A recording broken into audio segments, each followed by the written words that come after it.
तो अब जितने भी हमारे पास यूआरएल्स हैं, जैसे गेट पर्सन्स पे भी maintain base URL, add person पे भी मेंटेन कर देना चाहिए, ऐड इधर भी मेंटेन कर देना चाहिए। तो या तो हम हर एक पे जाए, इसको इसने पूरे को सिलेक्ट करें, है ना, और यहाँ पर एक ऑप्शन आता है सेट एज वेरिएबल, तो हम यहाँ पर सेट एज वेरिएबल चूज कर सकते हैं और बेस यूआरएल पिक करेंगे, बेस यूआरएल हमारे पास आ जाएगा। ऐसा ही सिमिलर चीज आप यहाँ करो, सेम आप यूआरएल सिलेक्ट करो यहाँ पर जिसको आपको हटाना है और सेट एज वेरिएबल और बेस यूआरएल, तो ये आपके पास आ गए, सब जगह बेस यूआरएल आपके पास सेट हो गए। अब आप जब कहीं पे भी हिट लगाओगे you will get the result, आपके पास रिजल्ट आने शुरू हो जाएंगे। तो मैं इसे भी सेव कर देता हूँ और यहाँ सेंड करते हैं and we get the data. उसने बताया कि ये रिकॉर्ड ऑलरेडी प्रेजेंट है, परफेक्ट है, क्योंकि हमने ऐसा रिकॉर्ड ऐड किया तो उसने हमें मैसेज भी दे दिया कि ये रिकॉर्ड प्रेजेंट है ऑलरेडी, राइट। तो हमें इन्वायरमेंट वेरिएबल्स सेट करने भी आ गया, अगर हमें मल्टीपल जगह पे सेट करने हैं तो हमें समझ में आ गया कि हमारे पास वेरिएबल्स कैसे बना सकते हैं environment variables. So might be, जैसे हमारे पास क्वेश्चन आ सकते हैं कि हमारे पास हमारे पास एक प्रोजेक्ट है, उस प्रोजेक्ट के अंदर मल्टीपल इन्वायरमेंट्स हो सकते हैं। तो we can think about in this way कि लेट्स से मेरे पास एक वर्क स्पेस है and inside this work space I can have n web applications. Let's say I'm saying I have n web applications. So because we have n web applications, तो मेरे लिए problem भी हो सकती है कि इन हर एप्लीकेशन का, suppose my first application can have dev environment और उसी का मेरे पास QCT भी हो सकता है और उसी का मेरे पास UAT इन्वायरमेंट भी हो सकता है, और सिमिलर चीज मेरे पास एक सेकेंड एप्लीकेशन के लिए भी हो सकती है, राइट। तो हम इसे कैसे डिस्टिंग्विश करें कि क्या हम अलग अलग, इसका मतलब या तो फिर हम ऐसा सोचें कि UAT 1 QCT 1 या QCT 2 ऐसा बनाए, या फिर QCT अंडरस्कोर और what ever the application name उसे स्पेसिफाई करें, UAT अंडरस्कोर वेरिएबल नेम उसको स्पेसिफाई करें। या फिर हम इसे इस तरीके से सोच सकते हैं कि अगर मैं किसी एक वर्क स्पेस में हूं तो वर्क स्पेस जनरली रेफर कर रहा है मेरे पास एक प्रोजेक्ट को, राइट। उस प्रोजेक्ट के inside I can create multiple collections को आप ऐसे सोच सकते हो, it is targeting for multiple modules, right. तो अगर आपके पास एक प्रोजेक्ट है तो one project will go inside a one work space and that project can have multiple modules. That's a good practice कि अगर आप ऐसा करते हो तो अगर आपके पास ये मॉड्यूल है, ये मॉड्यूल है, तो naturally because all those modules having this it is running inside one project, तो इस प्रोजेक्ट का there would be a one environment. मेरे पास इसका एक एनवायरनमेंट हो सकता है और उसके अंदर मैं अपने UAT QCT डेव रख सकता हूँ। That's a one approach.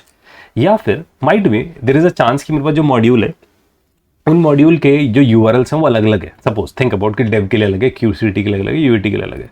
तो ये हमें अलाउ करता है कि आप अपने कलेक्शन पे जाओ, देखो I am on the collection, users is my collection, और इस पे भी मुझे वेरिएबल्स का ऑप्शन मिलता है। तो इसका मतलब मेरे पास अब ऑप्शन ये आता है कि मैं कलेक्शन लेवल पे भी वेरिएबल्स क्रिएट करके आ सकता हूँ और यहाँ पर अपने वो वेरिएबल्स मेंटेन करके आ सकता हूँ। तो थिंक अबाउट गाइस, मैंने अगर यहाँ पर बेस URL स्पेसिफाई कर दिया, right, and I will specify some wrong URL, right. So I specify some wrong URL, तो आपको पता चलेगा इसका इम्प्लीकेशन भी। तो अगर मैं यहाँ से जाता हूँ और 222 कर दूंगा जो कि प्रेजेंट नहीं है बट आई स्पेसिफाइड हियर, तो मेरे पास बेस URL यहाँ मैंने लिखा है। और अगर हम गेट पर्सन्स पे जाएं तो get persons is using base URL। Now the question arises कि गेट पर्सन्स कौन सा वाला URL यूज करेगा। तो एक तो हमने यूजर्स में यहाँ स्पेसिफाई कर दिया which is a base URL, और इसको भी हम यहाँ पर से सेव कर देते हैं बिकॉज डॉट आ रहा है यहाँ पर, so we just do save. तो यहाँ से मैंने सेव भी कर दिया। अब मेरे पास एक वेरिएबल इनिशिएट हो चुका है, ग्रीन में है, सेव्ड है, और अब मैं यहाँ से इसे कॉल लगाता हूँ गेट पर्सन्स को और बेस URL को यूज करता है। नाउ द क्वेश्चन इज कि क्या वो इस वाले ग्लोबल इन्वायरमेंट को यूज करेगा या कलेक्शन वाले को यूज करेगा। तो सबसे पहले प्रेफरेंस कलेक्शन को देता है। तो अगर हम देखें, अगर मैं इसे सेव किया और उसने उसे ढूंढना तो शुरू किया, लेकिन आई थिंक या तो ये अपडेट नहीं है मेरे पास, आई विल जस्ट चेक।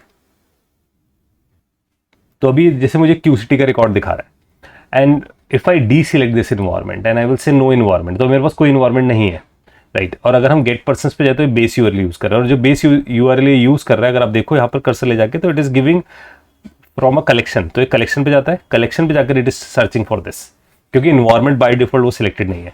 तो अब मैं गेट पर्सन्स पे जाता हूँ and I click on this send, और मेरे को ये दिखाता है कि मेरे पास इस URL पे से मेरे पास कोई ऐसा सर्वर मेंटेन नहीं है, बट द पॉइंट इज कि वो किसे यूज कर रहा है, it is using a collection level variable.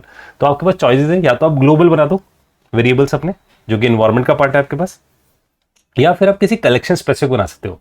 आपको लगता है ये पर्टिकुलर URL है जो सिर्फ इस कलेक्शन तक यूज होगा, या ये सेटिंग्स है जो सिर्फ इस कलेक्शन तक यूज होंगी, इससे बियॉन्ड नहीं होंगी। लेकिन अगर कोई चीज बिटवीन द कलेक्शंस है, यानी कि मेरे 5 कलेक्शन है, पांचों कलेक्शन को सेम यूआरएल यूज करना है या सेम वेरिएबल यूज करना है, तो आई विल क्रिएट इन्वायरमेंट्स। तो मैं इन्वायरमेंट क्रिएट करूंगा, उसे इन्वायरमेंट का पार्ट बना दूंगा। So it's all up to us. इसका मतलब हमारे पास ग्लोबल चीजें हो सकती हैं, अगर आप देखो तो ग्लोबल है, ग्लोबल वेरिएबल्स हमारे पास कौन से हैं जो यहाँ बन रहे हैं, राइट। तो जितने भी हम वेरिएबल्स बना रहे हैं यहाँ पर, जैसे क्यूसिटी, डेव, ये सब ग्लोबल का पार्ट है। इसी तरीके से हमारे पास कलेक्शन का पार्ट है जो हमने कलेक्शन के इनसाइड बनाया है। एंड इसी तरीके से वी कैन थिंक अबाउट कि हमारे पास जो डेटा हो सकता है वो यहाँ रिक्वेस्ट का पार्ट भी हो सकता है, जो हम पैरामीटर यहाँ पर से पास करते हैं, that's a part of your request. तो हम रिक्वेस्ट से भी कोई डेटा उसका पर्टिकुलर जो उसे चाहिए की वैल्यू पर, वो यहाँ से पास करके आ सकते हैं। तो वो हमेशा चांस देता है जो सबसे नीचे है, जो सबसे नीचे बैठा हो उसे चांस देता है। लेकिन जब हमारे पास कोई इन्वायरमेंट एक्टिवेट होता है बाय डिफॉल्ट कि ये वाला इन्वायरमेंट है, तब वो उस पर्टिकुलर इन्वायरमेंट को चांस देता है। तो जैसे हमने पोस्ट रिक्वेस्ट पे जेसन डेटा भेजा और चला के भी देखा, और उसने हमें मैसेजेस भी दिए, जैसे ठीक मैसेज दिए उसने कि अगर डेटाबेस में ऑलरेडी एग्जिस्ट है तो बताया था। अब जब आप डेटा भेजते हो तो आपके बहुत सारी वेराइटीज़ हो सकती है। जैसे मैंने आपको बताया रॉ में आपके पास जेसन का ऑप्शन है, आप जेसन भेज सकते हो उसमें, या फिर आप यूआरएल इनकोडेड फॉर्म में भी डेटा भेज सकते हो। दिस इज द फॉर्म, तो आप इसे यूआरएल इनकोडेड फॉर्म में भेज सकते हो। तो इसका मतलब ये name equal to Amit ampersand age equal to 21 ऐसे भी जाएगा डेटा। तो इट डिपेंड्स कि आपकी जो पीछे वेब सर्विस बैठी है वो डेटा कैसे रिसीव करने वाली है।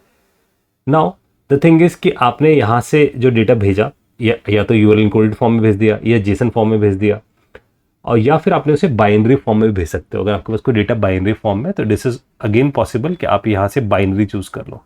अब बाइनरी मतलब आपके पास कोई ऐसा डेटा है जो लेट से किसी फाइल के फॉर्म में, जैसे इमेज है या ऑडियो है या वीडियो है, ऐसा कोई अगर आपके पास डेटा है वो आपको सेंड करना है, तो आप यहाँ से सिलेक्ट कर सकते हो फाइल, और सिलेक्ट करके उस फाइल को अपलोड कर सकते हो, राइट। जैसे मैंने सपोज फेसबुक का लाइक आइकन ओपन किया और अब मैं इसे भेज कर आ सकता हूँ, सेंड करके आ सकता हूँ इसको, राइट। लेकिन मेरे पास बैकएंड में पॉसिबिलिटी होनी चाहिए कि it is going to receive it, कि वो इसे रिसीव कर रहा है इस तरीके के डेटा को।